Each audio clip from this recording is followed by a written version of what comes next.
Bueno, muchas gracias a todos por hacerse su tiempo, venir. Estuvo complicado el tráfico, a mí me costó llegar. Bueno, me presento, mi nombre es Javier Madrazos, lidero el chapter de DesignOps Latam. DesignOps Latam es una comunidad que surgió en Perú en el 2021 y desde el año pasado, de enero del año pasado, lanzamos el chapter acá en Argentina y nada, el objetivo del chapter es hacer este tipo de eventos, estos encuentros. Hoy Chipta, muchísimas gracias, Diana, que nos ayudó un montón. Gracias, Chipta, por poner la casa, por organizar todo. Y muchas gracias a ustedes por venir.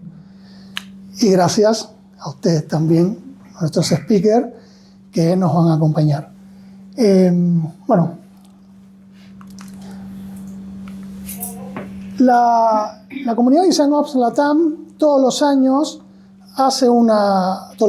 hace 3 años, esta va a ser el cuarto, hacemos una conferencia, que es una conferencia internacional, online, donde hay charlas, hay talleres, y este año en particular la conferencia va a ser presencial y va a ser en Lima, Perú. Va a ser en octubre. Hay un montón de charlas ya se inscribieron, talleres, y nada, los invito a que nos sigan y que sigan al tanto. Y si pueden viajar a Perú, bueno, muchísimo mejor. Y bueno, un poco qué es la conferencia. Como les decía, es un encuentro anual que hacemos desde la comunidad. Este año lo particular que tiene es que va a ser el primero presencial y va a ser en Lima, Perú. Vamos a ver cómo sale. Apostamos muchísimo, la comunidad ha crecido mucho gracias a todos ustedes que nos siguen y a la gente que nos sigue en Latinoamérica. Y estamos buscando sponsors. También tengo que aprovechar. Tenemos un QR, los invito a que escaneen el QR, a que lo compartan con sus CEOs, con sus compañías, que nos acompañen. La verdad que esto es gracias, estos eventos que hacemos, estos encuentros, es solamente gracias a las empresas que nos acompañan, que nos brindan su espacio, y a los profesionales que también nos acompañan dictando charlas, haciendo talleres y compartiendo su conocimiento. Sin ninguna de esas cosas esto sería imposible, y por supuesto gracias a ustedes que nos siguen, ¿no? Bueno, esto es un poco ya parroquial, ya está. Escaneen el QR, por favor. ¿Es una encuesta el QR? No, no es una encuesta, es la presentación para que seas sponsor y nos acompañes. Era una encuesta de satisfacción y yo no tengo. No, eso después. Bueno, nada, síganos y va a estar buena la conferencia. De los últimos años, la verdad que tuvimos muy buen feedback. Y bueno, Lima los espera. Ojalá que puedan sumarse. Igual después todo va a quedar grabado y va a estar en nuestros canales para que lo puedan disfrutar. Y ahora sí. Estoy parada. Bueno, vengo de profe, chicos. Arranco este chapter, este día que vamos a tocar una vez más el tema de inteligencia artificial. Mi mirada sobre inteligencia artificial es bastante crítica. No me van a escuchar decir, bueno, ¿qué puedo hacer con AI? Porque eso tranquilamente lo ven en un reel de Instagram sin problema. Hay tools para todo. Entonces, todos saben lo que es inteligencia artificial, más o menos. A una tool de inteligencia artificial usan una. Bueno, listo. No importa cómo, pero saben que existe. Porque sí, ya partimos de la base, ¿no? Entonces, también lo que vamos a trabajar es qué es un discovery y si automatizamos todo, ¿qué queda?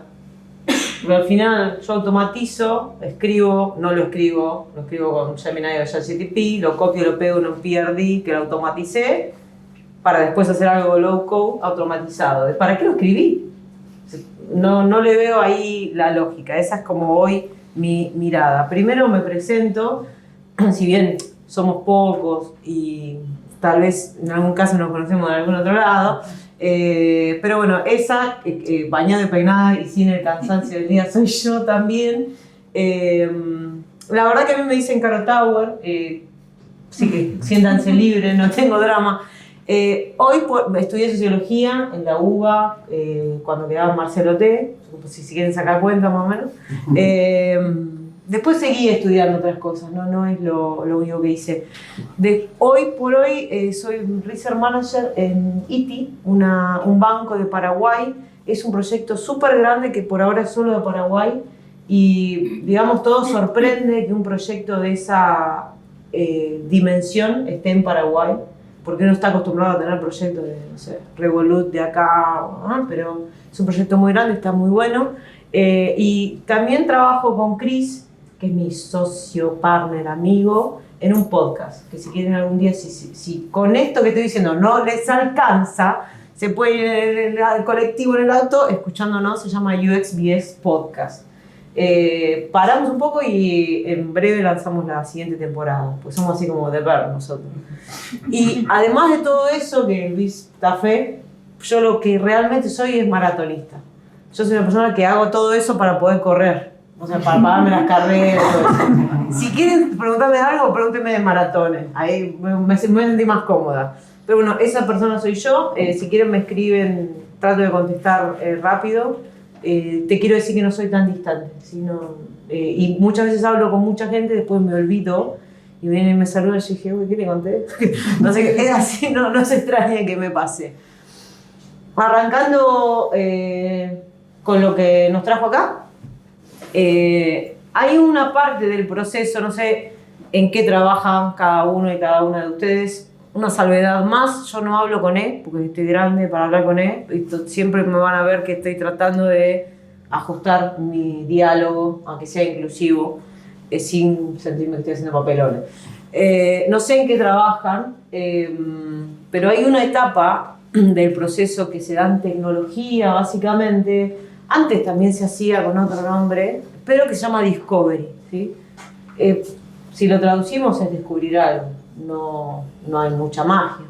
Pero no es una cosa más, no es como armo la lista del súper y pongo un Discovery, un Research Plan, bueno, tengo que hacer algún test con usuario en QA, listo, y ya está. Y muchas veces sucede ese listado, sobre todo cuando los equipos son grandes y tienen que estar lanzando cosas constantemente, pasa el listado de check to do para ir diciendo lo hice todo. Ahora tiene que andar el producto.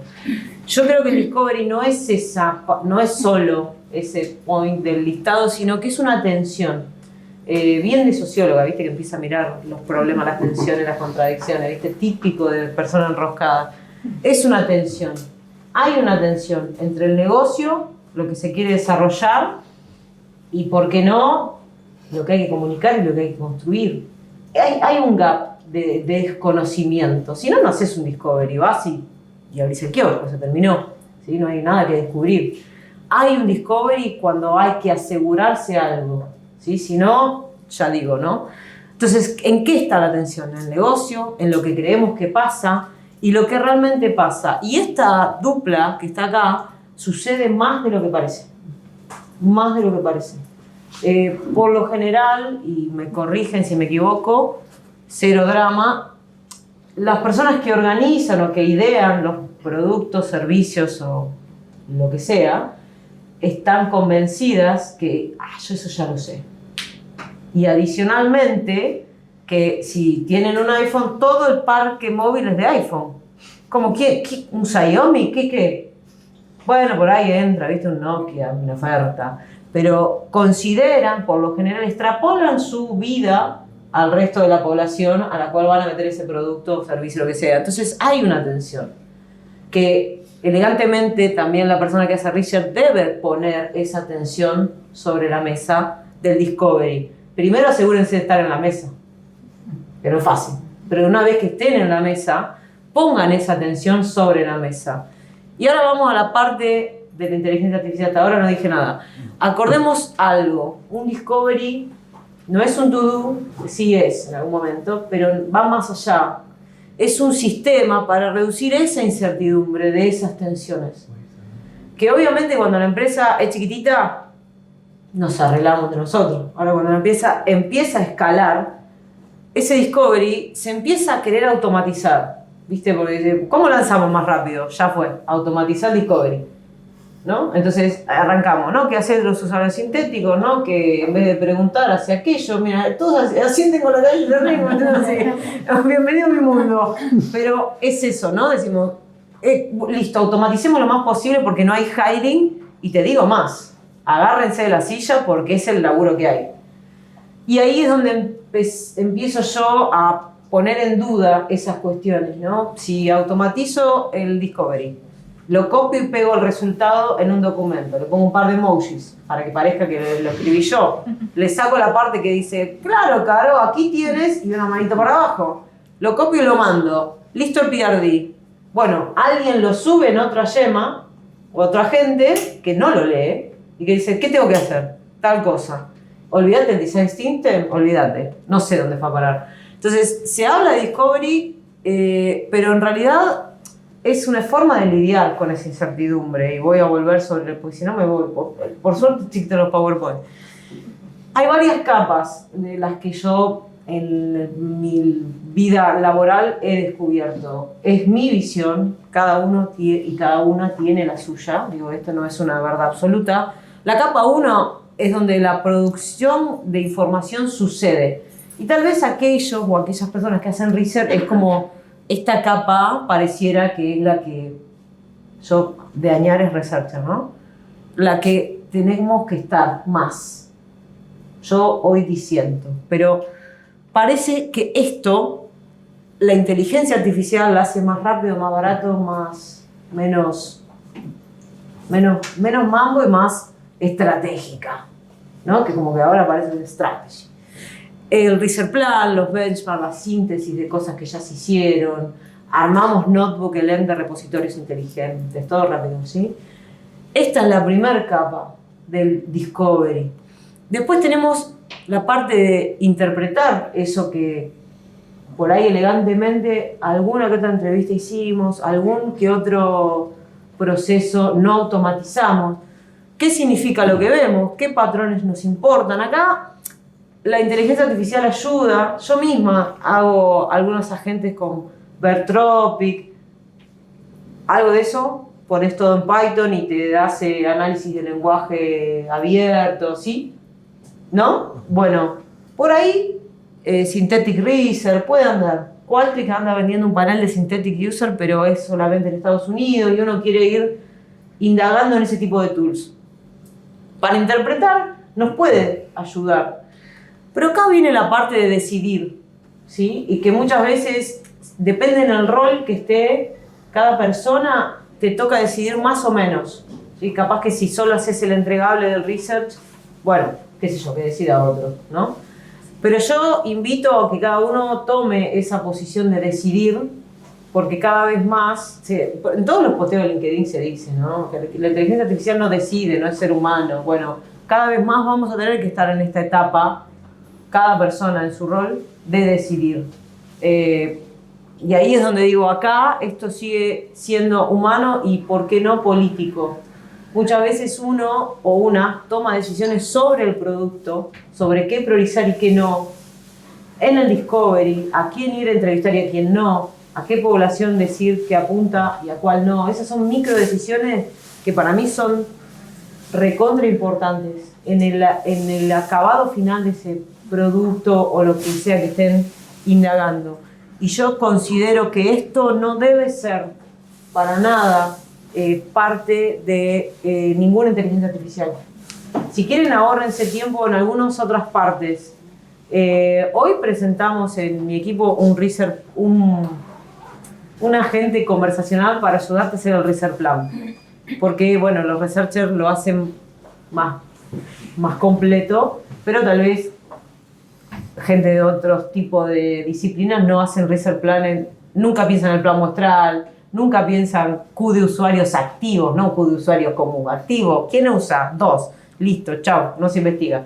Pero ahí sí creo que en esas primeras capas del discovery, no sé cómo de tiempo, que en esas primeras capas del discovery podemos jugar un poco más con AI, pero acá no, diría que hay una capa de lectura que es un mínimo, ¿sí? Y digamos, después de hacer una carrera universitaria, hasta un curso, esto es menos que leer una carrera universitaria, así que juguémonosla. El Discovery, entonces, no es solo generar información para hacer el listado de, bueno, listo, ya, Discovery, ok, sale, andá, vendéselo al head de producto, que decirle que va a dar revenue. Es tomar decisiones en contexto. Yo hablo mucho hoy de contexto. Hoy les conté que yo hoy trabajo para la sociedad, analizando la sociedad paraguaya. Acá 1 hora y media, nada que ver, real. O sea, igual si me voy a analizar la sociedad patagónica, nada que ver. Entonces, el contexto en el cual sucede esa información, o sea, considerar que es un drag and drop Buenos Aires de Paraguay y meterle la app, yo diría que sería una locura. Entonces, cada uno de ustedes y cada una tiene su propio contexto. Aunque sea, no, pero yo investigo para Cava nomás. Bueno, pero por ahí es para un segmento específico de Cava, ¿no? Esta consideración, por más por más que uno diga, no, pero mirá que van a tener frases en paraguayo, le tenés que decir al Python, ¿no? Pues, bueno, no me acuerdo, pero guaraní tiene, van mezclando, ¿viste? Llega un momento que decís, bueno, esa información no estructurada, cualitativa, requiere, no es lo mismo que ponerle una llamada de contact center de acá que de Paraguay. Entonces eso es contexto también, pero no tiene nada que ver con el Discovery, lo que acabo de decir. Estamos entonces automatizando las partes visibles del Discovery, pero dejamos intactas las más importantes, que son las de volver a leer, tomar la decisión, revisar algunos puntos sin AI. El desafío hoy no es que sepan usar una tool, porque hay a patadas tools. Sí es que sepan cuándo sí y cuándo no.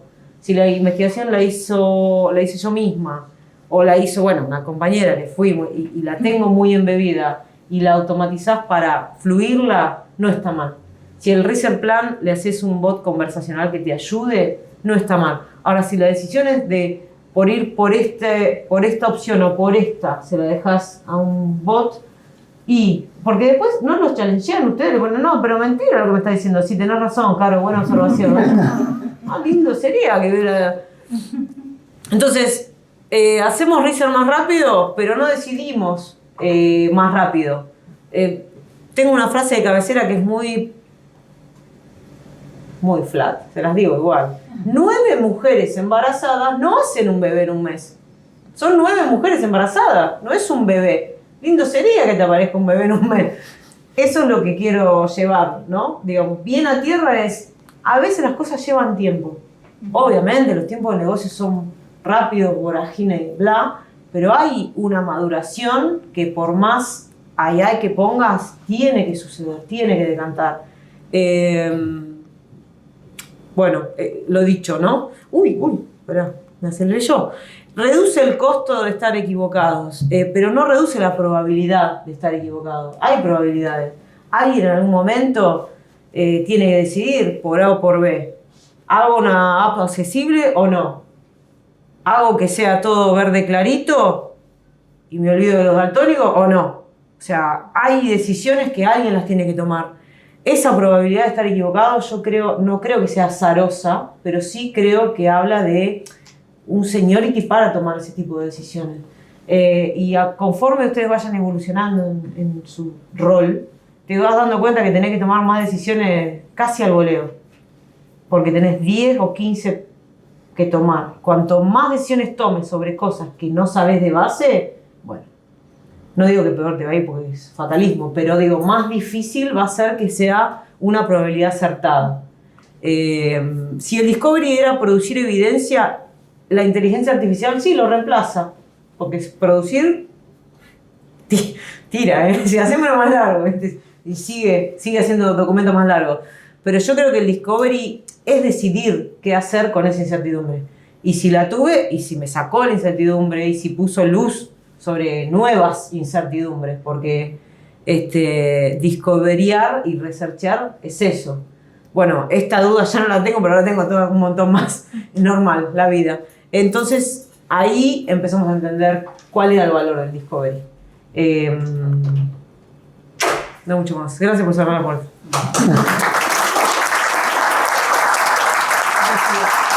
Bueno, si les parece, hacemos las charlas, son 4 charlas en total, más o menos cortas, y después hacemos debate, somos pocos, ponemos a charlar, todas las preguntas que tienen.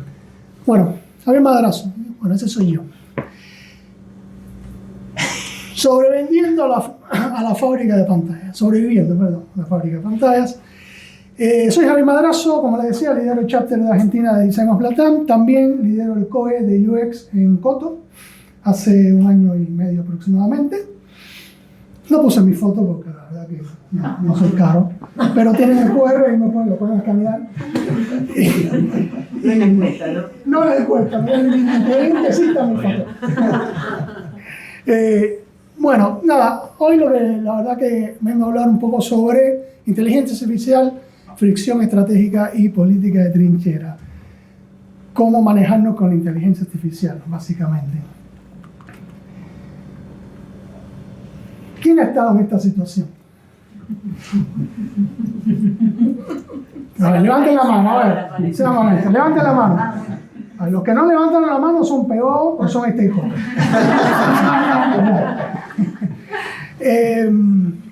Bueno, imagínense que le llega un ticket como esto, hacerlo más wow, descripción, bien, gracias, sin descripción, asignado al equipo de diseño.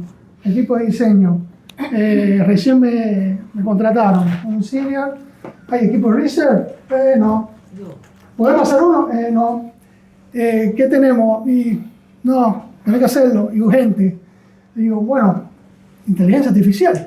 Usar la inteligencia artificial, listo, dale, está, bueno, 300 modelos, herramientas, de todo. Pero, es verdad, hay un montón de modelos, hay un montón de herramientas, cada vez es más, no es más inteligente, pero es más eficiente. Pero hay que tener mucho cuidado con esta velocidad y esta eficiencia de la inteligencia artificial. La velocidad ciega, sin control, realmente es más deuda técnica y más deuda de UX. Y más, sumémosle que si hay negocio ambiguo, requerimientos vagos, no hay una claridad de ese requerimiento que se quiere, o lo que es un deseo de una mesa directiva o lo que sea, le sumamos la eficiencia de la inteligencia artificial para diseñarlo rápido, lo más probable que el resultado que tengamos es basura a la velocidad de la luz. Es decir, la inteligencia artificial es excelente, pero es excelente haciendo todo, lo bueno y lo malo. Entonces, bueno, un poco de mi lado como Design Ops, de ver procesos y analizar, bueno, cómo sacarle uso a la inteligencia artificial, que no me pase esto, ¿no? Que no genere basura a velocidad de la luz, generando fricción. Creo que viene de la mano un poco también de lo que hablaba Caro. En esta instancia me parece que la fricción es nuestro producto más valioso. Y bueno, generamos fricción, empecemos a este requerimiento, ¿no? ¿Qué hago? No me sirve, no tengo material. Tu ticket es un caos y no tiene sentido. Empecemos a generar esa fricción. Pero si dices eso mañana, creo que no duras mucho, ¿no? Entonces, ¿cómo hacemos para generar fricción sin salir volando, ¿no? Básicamente. Y un poco usar la inteligencia artificial no como creador de pantallas, no como un acelerador de investigación, sino más bien como un validador de negocio. Que sea la inteligencia artificial tu palanca para vos poder generar esa fricción. Y un poco, esto es algo en lo que estoy trabajando, no estoy descubriendo la rueda de nada por el estilo, simplemente es una visión personal de cómo podríamos empezar a generar esa fricción a través de agentes de inteligencia artificial, por ejemplo, que hoy los agentes, la verdad que son muy eficientes si están bien armados y tienen las bases de datos necesarias para poder accionar bien. ¿Y cómo podemos generar esa fricción? Bueno, haciendo agentes que nos desafíen a nosotros, que nos ayuden a entender cómo desafiar al negocio para poder generar esa fricción. Hoy estoy trabajando en estos tres y estos son agentes que no están en producción, son maquetas, son pruebas de concepto, donde lo estamos viendo con tres etapas. Una primera etapa o un primer agente, que es una especie de triage con visión de producto, que se le pusimos el guardián, y es precisamente alguien que te ayuda, y de vuelta, te ayuda a vos. No es que la gente viene y dice, este requerimiento es una basura. No, vos se le cargas el requerimiento. La idea es que el requerimiento vos se lo cargues, no el extremo ese de hacerlo más wow, aunque creo que existen esos requerimientos, pero bueno, por ahí te llega un deseo que está fomentado simplemente con un párrafo y con eso la verdad que no puedes hacer mucho a nivel de producto. Y esta gente lo que empieza a generarte es analizar ese pedido y decirte, pará, pero ¿cuál es el objetivo de esto? ¿Bajo qué? ¿Cuál es el concepto? ¿Bajo qué escenario va a estar este objetivo? ¿Hay métricas? Y ayudarte a generar preguntas para que vos se las transmitas a quien te hizo ese requerimiento, para poder entonces empezar ese pimponeo de poder por lo menos llegar a un design brief más o menos armado, como para poder entonces tener bases y decir, tenemos que hacer un research.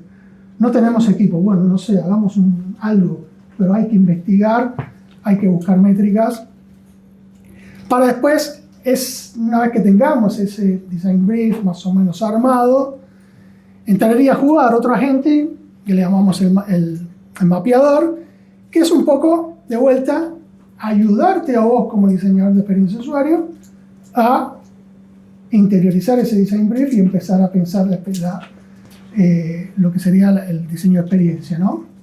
De vuelta, seguro que vas a necesitar investigación, seguro que vas a necesitar métricas, para que ese brief lo puedas armar con la ayuda de esta gente.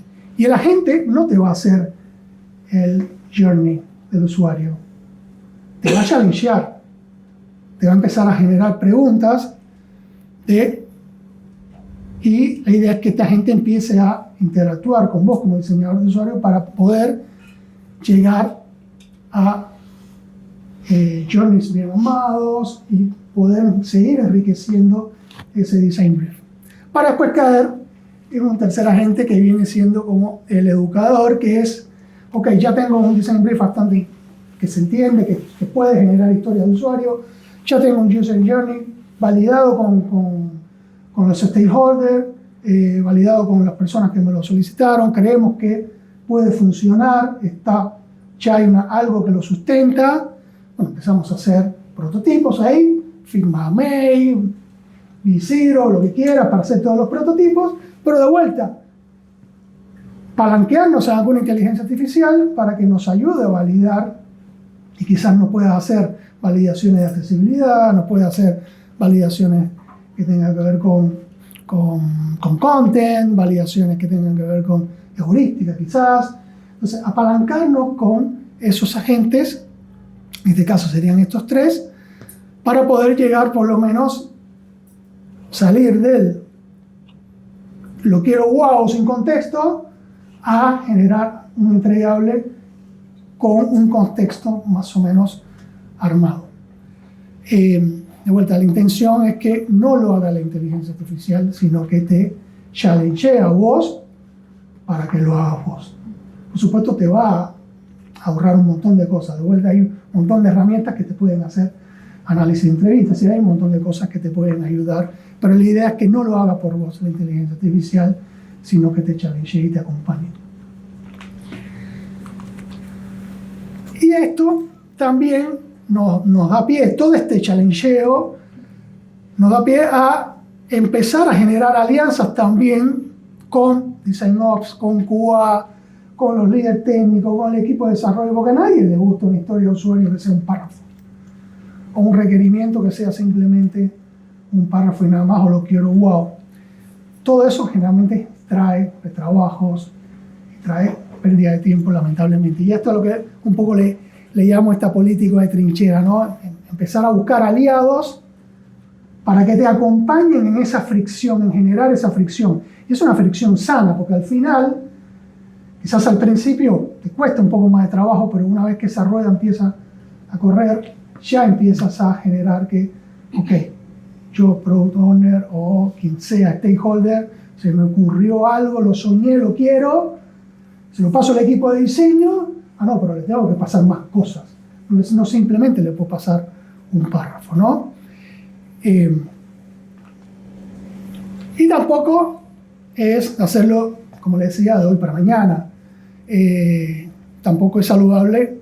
Si estás de vuelta en una empresa pequeña, lo puedes manejar. Si estás en una corpo gigante, y no lo vas a poder manejar. Entonces, lo ideal es arrancar con pruebas de concepto, un piloto sigiloso, tranquilo, en una pequeña prueba, empezar a usarlo, quizás empezarlo a usar dentro del equipo, esos agentes, y quién sabe que a lo mejor puedas incluso hasta generar después un agente donde los PO y los stakeholders interactúan directamente con el agente, y ese agente triage no te entrega a vos como el equipo de diseño el pedido hasta tanto no lo tenga más pulido con el solicitante. Después ir mejorando la fricción, empezar a monitorear, empezar a medir. Que antes yo no usaba esto, no usaba esos dos agentes, no generaba esta fricción, y sí, ¿cuántos en el año hicimos? ¿Qué sé yo? ¿Cuántos retrabajos? Y 20 retrabajos de algo. Bueno, ahora que estamos usando esto, pudimos disminuir esos retrabajos, vamos más rápido, podemos entregar valor más rápido, poder empezar a medirlo. Y bueno, ya después, dejar que los números hablen, ¿no? Es decir, ya una vez que tengan todo el caso bien armado y bien sustentado, con métricas, con números, quizás se podría escalar a toda la empresa, ¿no? De vuelta, si estás trabajando en empresas grandes, donde eso suele ser un poco más complejo. Y bueno, dejemos de optimizar Figma, empecemos a auditar al negocio. Un poco ese es el mensaje con que quiero cerrar.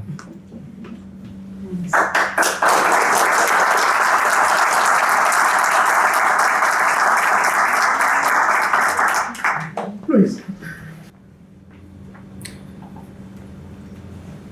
Este es el nombre del evento. Ahí está. Bueno, quien les habla, Luis Farfalini. Yo estoy en Gifta trabajando en el área de investigación, liderando las investigaciones. Y por un lado, bueno, hay un equipo grande, ¿sí? Diana, que es quien lidera estos discoveries que les vamos a estar contando. Después tenemos a Vicky y a Fran, que también están acá presentes, que son los que realizan los prototipos. Maru, que es una persona que trabaja mucho con nosotros haciendo las definiciones técnicas y funcional de todos los productos que diseñamos. Por supuesto está Mauro, que es el director del área, y Vanessa, que es la evangelizadora, decimos, de Gifta en lo que es todos los temas de IA. Y cabe destacar que justamente en todos estos últimos meses estamos viviendo una profunda transformación nosotros internamente de todas las áreas con la incorporación de estas herramientas, ¿sí? De IA. La charla que les voy a presentar se llama, bueno, Acelerando con IA los Discoveries, aprendizajes y casos reales. Y no se trata solo de cómo incluimos la IA en los procesos, sino también cómo estamos frente a una herramienta que evidentemente nos desafía porque está constantemente evolucionando, ¿sí?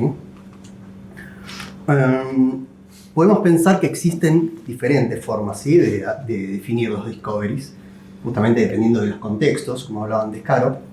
A mí me gusta pensar justamente la metáfora como si nos pusiéramos en el rol de, justamente, ¿no? Un extraterrestre que llega a un papel, a un espacio, y evidentemente intenta conectar, comprender el entorno, a los usuarios, al problema, y en ese intento de comprensión exhaustiva debe valerse evidentemente de tiempo, visión crítica y una forma estructurada para poder abordar ese mismo problema. Justamente para eso es que debemos valernos de múltiples herramientas nosotros, y justamente la IA en ese punto es una herramienta que no reemplaza el proceso, pero sí más bien lo potencia y acelera, y lo enriquece desde nuestro punto de vista, llevándolo a un nivel diferente. Estas experiencias que les vamos a contar a continuación nacen de la necesidad que tuvimos de adaptarnos justamente a este contexto.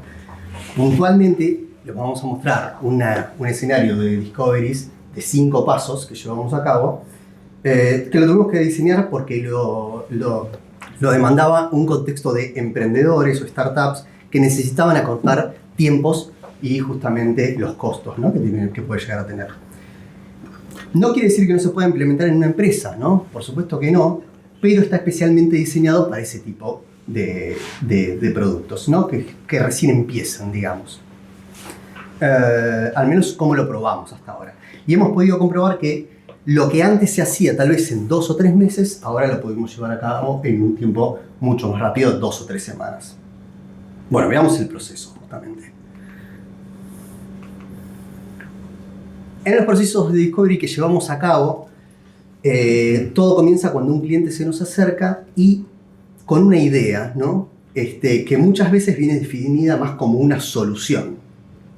Entonces, ¿qué es lo que hacemos? Comenzamos con un proceso de conceptualización justamente para validar que esa solución responde a un problema de personas concretas. Y también si existe una oportunidad de negocio que evidentemente se puede llegar a encarar. En esta instancia, la conceptualización consiste en una actividad de 2 horas con el cliente en la que en conjunto con él definimos 2 cuestiones fundamentales. El problema, ¿sí?, que resolvería esa solución que se está proponiendo, y por otro lado, los usuarios que el cliente cree que tienen ese problema y que la solución puede ser aplicada, ¿verdad? Esto desde luego lo vamos a validar en el proceso siguiente, que son la etapa de research. Pero es importante destacar que en esta parte no usamos IA al 100% por decisión propia, porque nos parece que es el cimiento del discovery y que además son solo 2 horas de trabajo y toda la información que nosotros necesitamos está en la cabeza del cliente. Y por ahora no hay ninguna IA, por ahora, no sé mañana. Bien, a partir justamente de estos acuerdos que se generan en esta primera actividad, investigamos a esos potenciales usuarios e indagamos si estos tienen este problema, como les decía antes, y validamos que la solución puede ser utilizada por ellos. En esta etapa, justamente la IA es donde toma un rol fundamental, potenciando los resultados y además agilizando bastante el proceso. Ahora vamos a ver de pros y contras, por supuesto. Hay muchas cosas en las que estamos de acuerdo. Va a haber debate. Por ejemplo, al tener bien definidos el problema y el público objetivo, como les decía antes, hemos diseñado un guión, y en esto sí le ponemos mucha cabeza de experto, porque evidentemente las preguntas que se hagan en esas entrevistas son cruciales, pero utilizamos una plataforma como esta que estoy mostrando para realizar entrevistas en simultáneo, ¿sí?, que se llama Authentic. En 1 hora la IA entrevista a 20 personas, cuando un researcher ello le llevaría 20 horas, ¿no?, de trabajo. Luego, otra vez, evidentemente, el experto debe analizar los resultados justamente para poder tomar mejores decisiones, como hablaba antes, Caro. Siempre triangulando las notas realizadas por observadores que se realizan esas entrevistas o de esos análisis. Utilizamos, por ejemplo, una herramienta como Dovetail para hacer los análisis cualitativos de las entrevistas. Y también diseñamos a veces encuestas utilizando una herramienta como ChatGPT para hacer los análisis cuantitativos a partir de una base de datos cruda, ¿no?, supongamos. Acá no solo aceleramos, sino que además pudimos potenciar los resultados, gracias evidentemente a sugerencias de patrones de comportamiento que desde el punto de vista humano no son tan visibles con la información disponible. Pero justamente los motores de IA muchas veces son capaces de ver patrones que nosotros no podemos ver por un valor de predicción o de anticiparse a esos resultados. Nos pasó un cliente que quería ofrecer un determinado servicio en Mercado Libre, y el research vimos que había un tamaño de oportunidad enorme, pero ese servicio puntual que quería ofrecer esta persona, los usuarios que respondieron a una encuesta mostraron que no lo necesitaban. Entonces fíjense cómo a veces los datos nos permiten ir modelando no solo la solución, ¿sí?, que se van a ofrecer, sino el modelo de negocio que lo iría acompañando. En este caso, justamente la IA nos aceleró al tomar una buena decisión, pero está claro que hay un ojo experto que puede tomar esa decisión, pero hay que estar atentos, obviamente, porque es necesario ir monitoreando los resultados que nos ofrece la IA. En otro caso hicimos una búsqueda en una herramienta, por ejemplo, con IA, para averiguar el tamaño de oportunidad que tenía un negocio, ¿no? Cantidad de usuarios que había en una plataforma. Y esto nos arrojó un informe con, supongamos, 20.000 usuarios. Ese número nos llamó la atención porque justamente, comparando con otras fuentes, vimos que era un número raro. Entonces, ¿qué hicimos? Cuando fuimos a profundizar para justamente indagar de qué se trataba esa información, nos dimos cuenta que en la fuente de origen el número millones estaba escrito en letras en vez de números. ¿Y qué pasó? La IA lo omitió. Entonces, hay que tener mucho cuidado con este tipo de cosas, hay que confiar, pero también, evidentemente, hay que saber cuándo y cómo chequear la información. Y estar todo el tiempo triangulando, esto que le digo, ¿no? Comparando la información con diferentes fuentes. También, para un análisis de benchmarking, la IA nos ayudó muchísimo a identificar competidores, ¿no?, en un producto que estábamos pensando. Y luego lo subimos, previo análisis de un experto, a una plataforma de IA y le pedimos que diseñe, que se imagine una protopersona que potencialmente podría ser usuario de ese producto y servicio. Evidentemente fue un lindo ejercicio, al menos para comenzar a lo que sería caracterizar los usuarios de esa plataforma a la que se apuntaba. En otra situación, en una encuesta, utilizamos un panel de reclutamiento que nos entregó una base de datos en crudo, sin analizar. Entonces, lo mismo, para poder acelerar, como no teníamos tiempo ni las previews de esos resultados, subimos el archivo a un NotebookLM, que es una de las herramientas que existen, que ya fue nombrada anteriormente, y le pedimos que diseñe visualizaciones y gráficos determinados. Esto nos permitió agilizar en un punto todo lo que es el proceso de lectura de resultados y generar material para conversaciones, ¿sí?, con el cliente y poder challengear la propuesta que se estaba teniendo. Bien. La tercera etapa, cuando nos referimos a diseño de soluciones, estamos hablando puntualmente de cómo proyectamos la arquitectura y las funcionalidades que puede llegar a tener un producto. Algunas veces ocurre que armamos herramientas propias utilizando IA para justamente alguna actividad puntual. Este es un ejemplo. En esta etapa, en un momento teníamos que definir el story mapping de todo el producto y armamos una herramienta con Figma Make que estaba integrada a una base de datos propia y nos ayudó a seleccionar colaborativamente con el cliente funcionalidades que iban a quedar definidas entonces en el MVP, pudiendo ir visualizando rápidamente en pantalla y agilizando el proceso. Nos ocurrió también que los resultados de una investigación nos ayudaron a estructurar la estimación del MVP.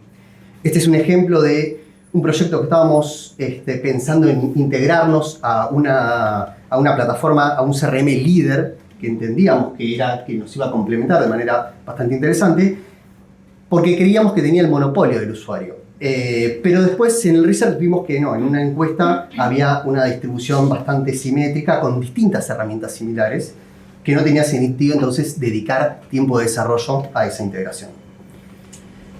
Bien. Respecto al diseño de prototipos interactivos, y acá por suerte está Vicky, existen muchas herramientas, algunas ya fueron nombradas, Figma Make, Lovable, V0, Cloud Design. En general hemos visto que los prototipos de un sitio web o una app se hacen mucho más rápido que antes, ¿no? Un prototipo web puede demorar, antes demoraba 3 días, ahora puede llegar a demorar 3 horas, un prototipo de una app, un mes, ahora una semana. Lo mismo el prototipado rápido para pruebas de usabilidad, de flujos cortos, ¿sí? Hay una gran variedad de soluciones posibles, rápidas. Hay que tener en cuenta lo siguiente: si uno quiere prototipar algo real, que tenga todas las funcionalidades, sí es costoso en tiempo y créditos, ¿no? Ahora la moneda es créditos.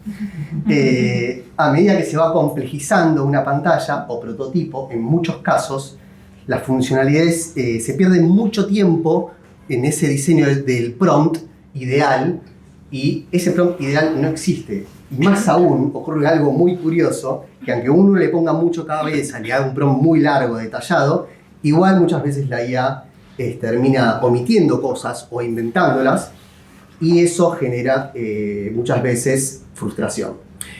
Sirve perfecto para preventa, para un discovery, para visualizar ideas con el cliente, hemos tenido incluso casos para realizar un prototipo casi real, pero claro, ahí no compensa tanto en costos y beneficios. Bien, finalmente llegamos al proceso, a la etapa de pitch deck, ¿sí? En este caso lo completamos por humanos, ¿sí? Junto al resumen ejecutivo, con la propuesta de valor, listo para ser presentado a stakeholders o inversores eventualmente. Pero todo ese material luego, junto con informes, base de datos, los ponemos disponibles en un notebook LM, y ahí otra vez entra en juego la IA. ¿Qué ocurre? Nuestros clientes le encuentran mucho valor cuando, además de compartirles el pitch, como les decía, les creamos una herramienta en Notebook LM con toda la información, algo que les permite interactuar todo el tiempo con todos esos datos que fueron generados, y así pueden hacer preguntas específicas del proceso, hacer gráficos, pedir resúmenes, etc. Es decir, tienen la posibilidad de interactuar todo el tiempo con un asistente de IA, que oficia de alguna manera como consultor, y justamente les puede responder en base a esa información que está cargada en cualquier momento y lugar dudas que tengan. Bien, para cerrar, no sé cómo estamos de tiempo, pero bien.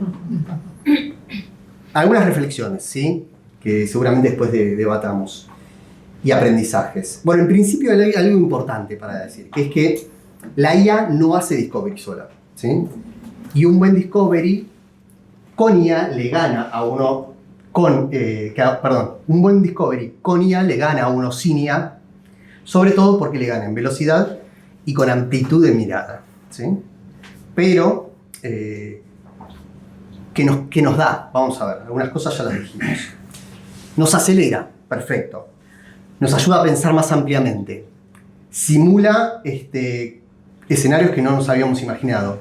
Conecta cosas que antes no veíamos. Es eficiente y propositiva, y sobre todo reduce mucho la fricción operativa, ¿no? La famosa hoja en blanco. Pero ojo que también tiene un costo. Genera ilusión de profundidad, aplana muchas veces los insights, tiende a reforzar lo que ya existe y sacrifica a veces rigurosidad, pero lo más importante, no siempre tiene en cuenta el contexto. Bien, por eso, algunas reglas simples. Puedes usar IA, pero si no indagaste usuarios, no es un discovery. Puedes usar IA, pero si no hay una persona experta, puedes cometer errores. Puedes usar IA, pero si no revisas los resultados, puedes poner en riesgo a un cliente. Entonces, ¿cómo usarla? Bueno, hay que entenderlo como un binomio. La IA potenciando al experto y el experto potenciando la IA. Porque al final el diferencial no es usar IA, sino cómo poder pensar con ella.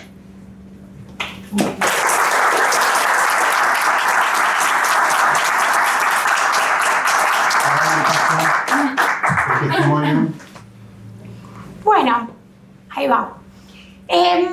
La charla que traje tiene un poco que ver con todo lo que, o sea, refuerza un poco lo mismo que ya dijeron, que fue bastante consistente, pero no van a aprender nada, no se preocupen. Son nada más que unas reflexiones del momento que estamos atravesando como researchers, ¿no? en esta era de la AI, ¿no? Bueno, para los que no me conocen, soy Eugenia Casabona.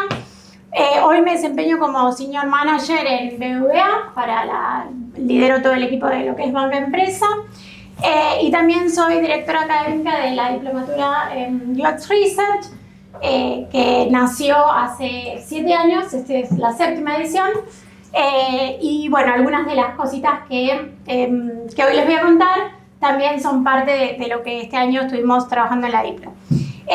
Bueno, también me formé como coach ontológico, hice muchas certificaciones como muchos de los que trabajamos en UX, y el trabajo más lindo de mi vida es que soy la mamá de Sofía y Juli, que son mellis y ahora se quedaron con la niñera.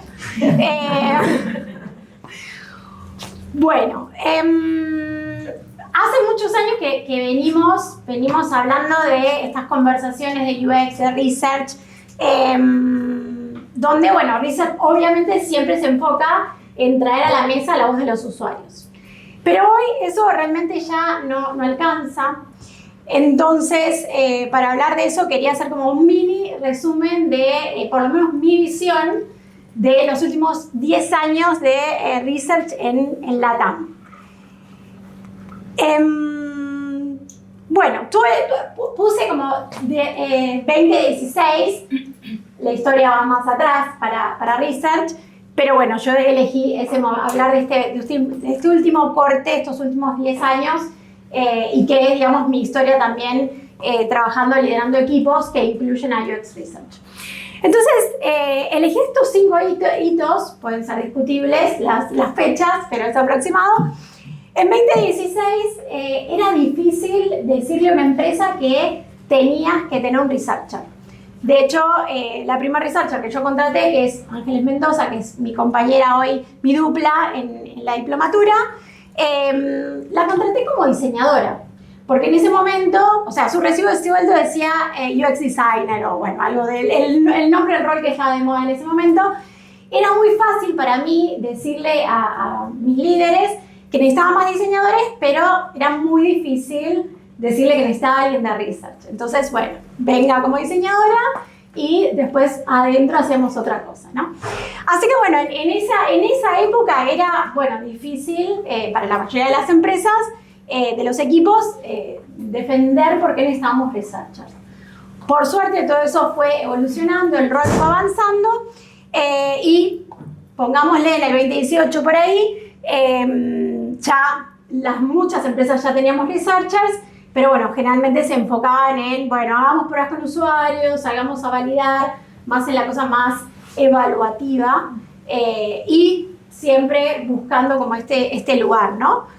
Ya en el 2021 la cosa se pone un poco más seria, entonces research empieza como ya a tener como mucho más peso en las decisiones o en empezar a participar activamente en los equipos de UX, empiezan a crecer, ya empiezan a aparecer como más estructura y mucha más demanda, ¿no? Ahí justo en el medio de esos dos hitos es cuando, bueno, nació justamente la diplomatura, justamente para responder a esa demanda del mercado, ¿no? Que necesitaba desesperadamente tener researchers que estén capacitados porque era lo que estaba sucediendo en el mercado.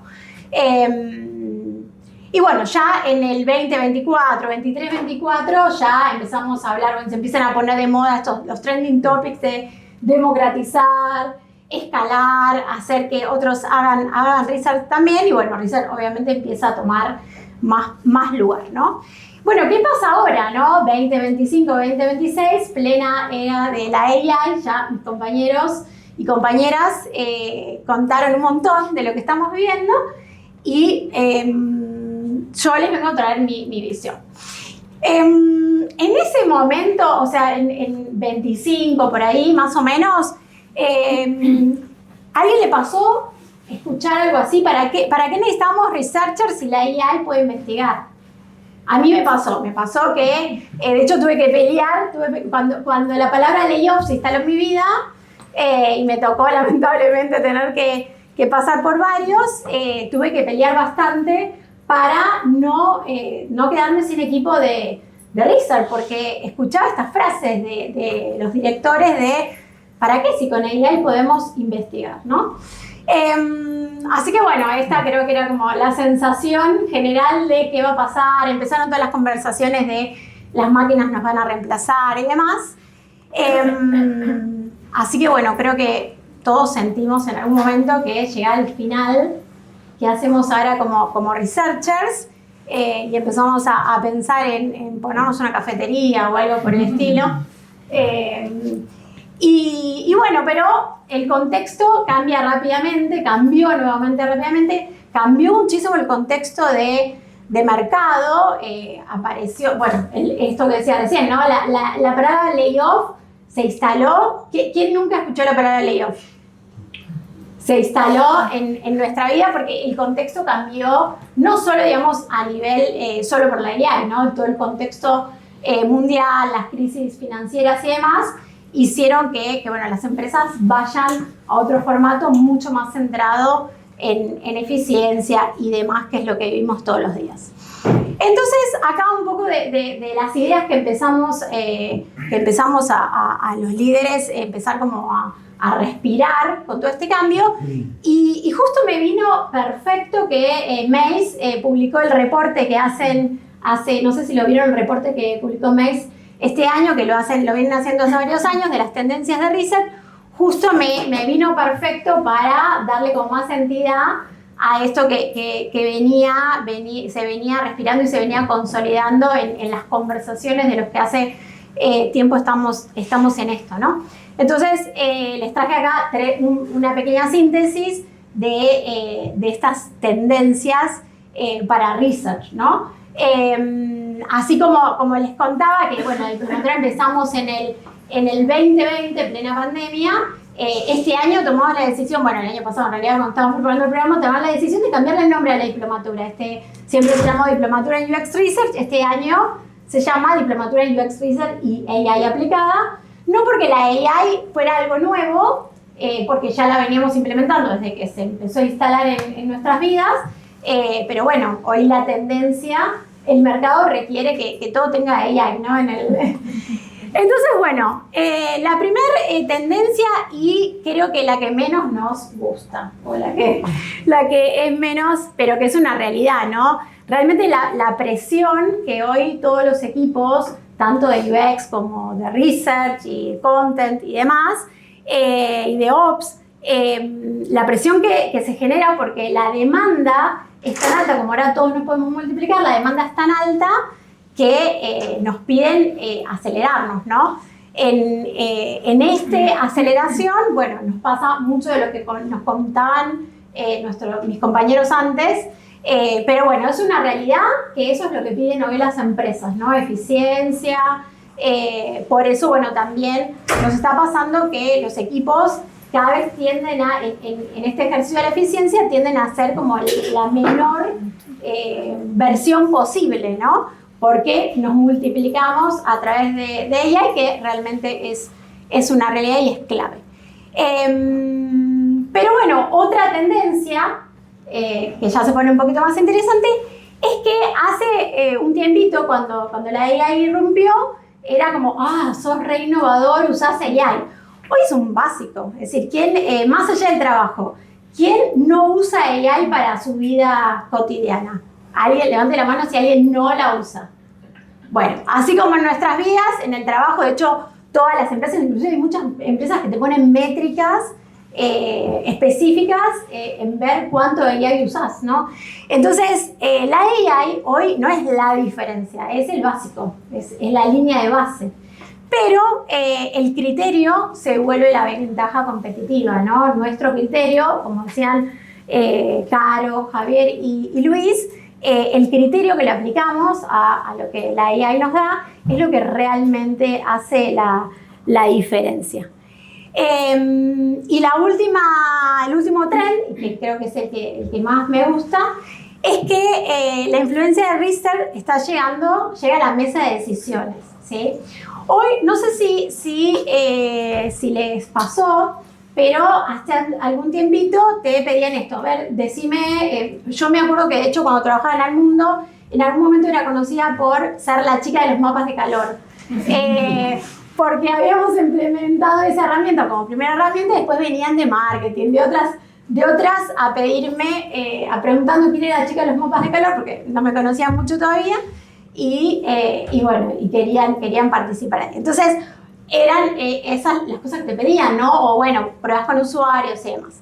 Pero ya desde hace un par de años, desde este último cambio, lo que te piden no es, bueno, decime si esto es usable, es decime qué hago para hacer que la empresa facture 2X, 3X, 4X.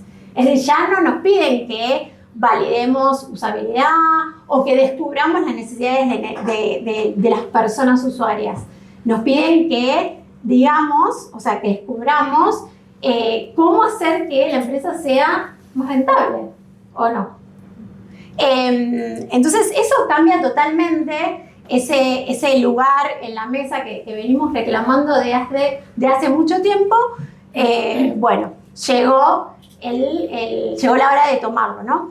Entonces, en estas conversaciones, en este panorama desértico que parecía, che, se va todo a no sé dónde, bueno, en realidad UX Research no está llegando a su fin como en algún momento pensamos, sino que realmente está en su mejor momento. Porque justamente hoy, más allá que sea difícil y todos lo transitamos, pero hoy sí lo que nos están pidiendo es tener un rol mucho más estratégico acompañando a negocio. Así que el rol de research se expande para influir las decisiones de negocio. Ese es el contexto en el que estamos atravesando ahora, sobre todo, o por lo menos desde mi lugar que me toca vivir en empresas de producto, que es donde vengo trabajando en los últimos 15 años, ¿no? No sé por qué en las últimas charlas vengo incluyendo esta frase.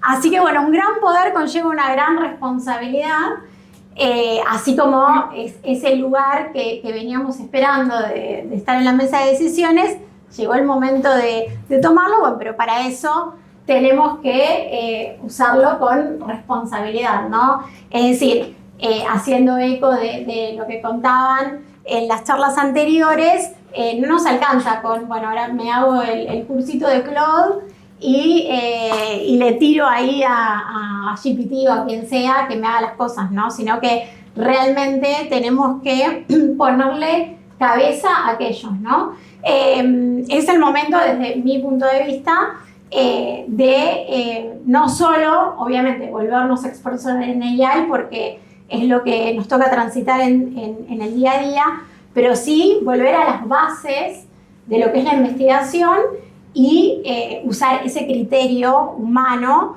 para entender que sí y que no. Así que bueno, este es por lo menos mi visión del mundo de research hoy. Espero que les suene tan alentador como emocionante como me suena a mí este momento. Así que hoy nos toca, bueno, hacernos tomar ese lugar que tanto hace que estábamos esperando. Así que, bueno, nada, acá les dejo.